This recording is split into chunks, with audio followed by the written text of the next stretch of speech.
Alam nyo ba, may isang kwento sa Biblia tungkol sa isang bato na nagbibigay ng tubig. Pero ang mas importanteng parte ng kwento ay tungkol sa isang leader na dahil sa sobrang galit ay nakagawa ng isang malaking pagkakamali na nagbago ng lahat. Tara, alamin natin ang buong kwento.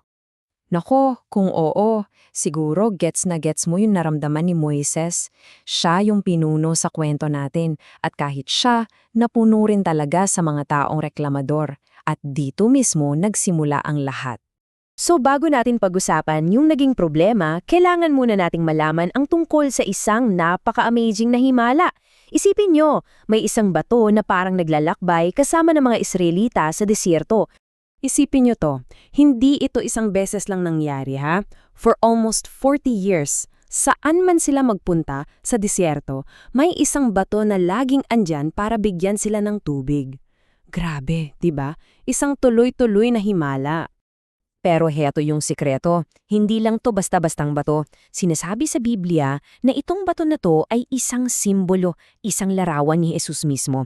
Parang sinasabi na si Jesus ay laging kasama nila na nagbibigay ng lahat ng kailangan nila. Pero alam nyo, isang araw biglang may nagbago.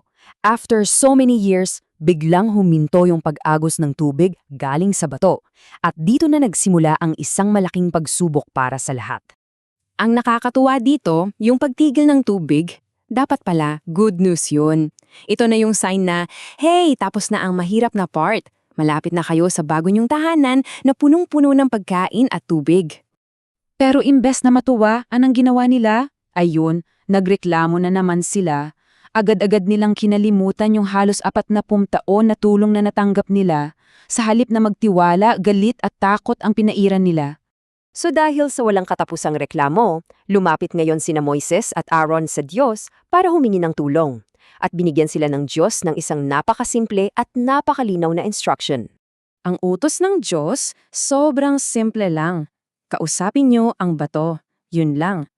Pero si Moises, dahil sa sobrang inis at galit niya sa mga tao, hindi yun ang ginawa niya. Sumigaw siya, kinuha yung tungkod niya at hinampas niya yung bato. Hindi lang isang beses, kundi 2 beses. At totoo nga, lumabas yung tubig at nakainom ang lahat. So parang okay na ang lahat, di ba? Pero kahit na may tubig na, isang malaking pagkakamali ang nagawa. Kumilo si Moises dahil sa sarili niyang galit at hindi ayon sa paraan ng Diyos. Siguro iniisip niyo, anong big deal? Ang importante, may tubig na sila, di ba? Well, dito natin malalaman na hindi lang ito tungkol sa tubig. May mas malalim na dahilan kung bakit napakalaking pagkakamali yung ginawa ni Moises.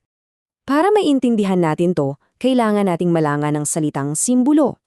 Ang isang simbolo, para siyang picture na may special o secret message.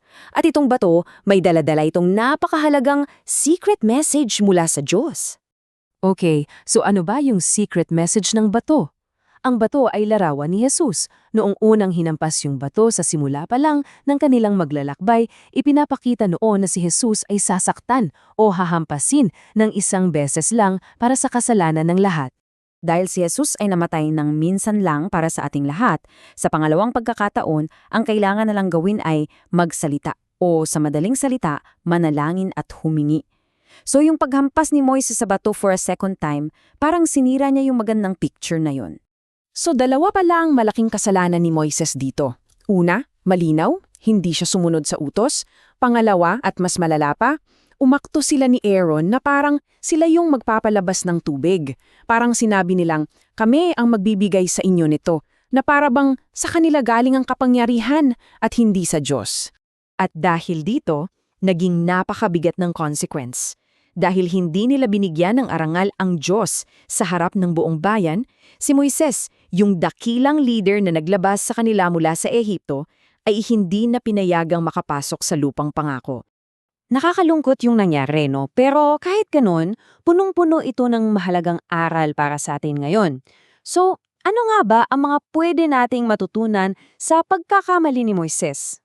May 3 mahalagang aral dito. Una, patience is powerful. Huwag magpadala sa galit. Dahil sa galit ni Moises, hindi na niya nasunod ang Diyos. Pangalawa, magtiwala sa paraan ng Diyos. Kahit gaano kasimple yung utos na magsalita, yun dapat ang sinunod. At pangatlo, laging ibigay ang papuri sa Diyos. Tandaan natin na lahat ng galing at kapangyarihan ay mula sa Kanya.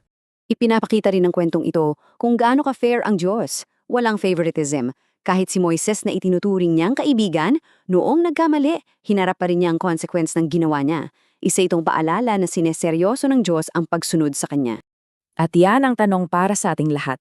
Sa mga pagkakataon naggalit na galit tayo o di kaya'y natatakot, ano yung mas madali para sa atin?